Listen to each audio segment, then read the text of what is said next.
School के प्रधानाचार्य के अनुसार कई लोग इस प्रेत को देख चुके हैं।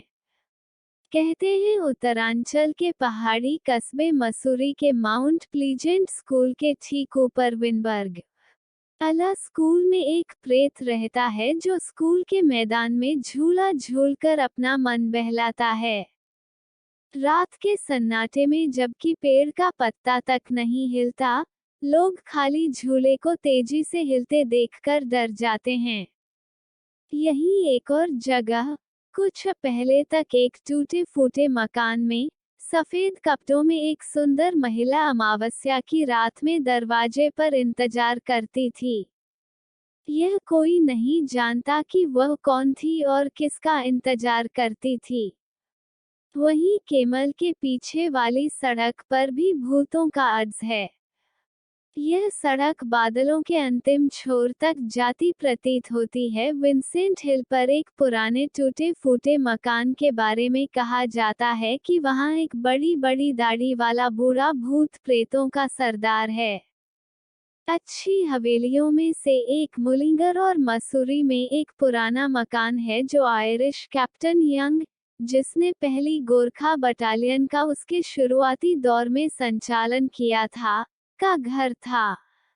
इस हवेली के बारे में मशहूर है कि चांदनी रातों में यहाँ पर एक प्रेत जैसा घुड़सवार देखा जा सकता है और वो कैप्टन यंग है जो अपने पुराने अड्डे को देखने आता है। नवाबों का शहर लखनऊ भी भूतों की साझेदारी में शामिल है। नवाब तो अब रहे नहीं, पर उनके भूत अभी भी अक्सर लोगों को दिख जाते हैं। भूतों के नजारे वाला एक ऐसा ही ठिकाना 1775 में नवाब आसफ उद दौला द्वारा ब्रिटिश अधिकारियों के स्वागत के लिए बनवाया गया था।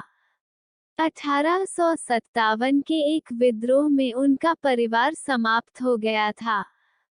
1970 से यहाँ काम कर रहे एक व्यक्ति का कहना है कि इन आत्माओं को देखा तो नहीं जा सकता, लेकिन सुना जा सकता है।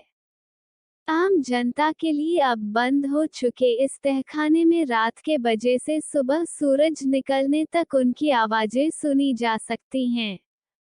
रेजिडेंसी के commander major general Henry Lawrence एक समय यहाँ अपनी बीवी बच्चों के साथ रहते थे। उनकी पत्नी जूलिया लॉरेंस को मृत्यु के बाद इसी के पास के कब्रिस्तान में दफनाया गया था। यही काम करने वाले कर्मचारी भूत प्रेत के शिकार हो चुके हैं। कब्रिस्तान की देखभाल करने वाले एक कर्मचारी को एक बार लघुशंका की हाजत हुई, फिर तो जैसे उसकी जिंदगी नर्क हो गई। एक बार दिन में उसका मुंह दीवार से रगड़ा गया और उसकी खाट से उसे ऊपर नीचे फेंका गया था। जब उसकी हालत बहुत बिगड़ गई तो उसे दिलखुश गार्डन में ट्रांसफर कर दिया गया।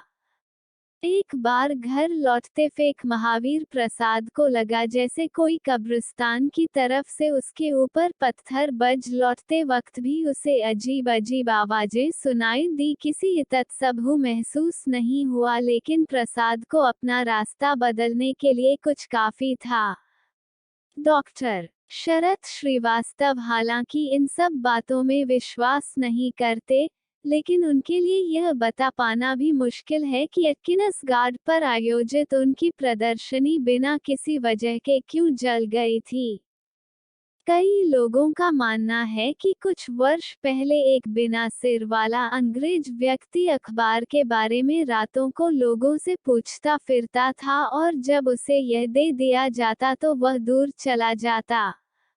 सैयद कासिम बाबा की प्राचीन मजार भी भूत प्रेतों की गवाह है।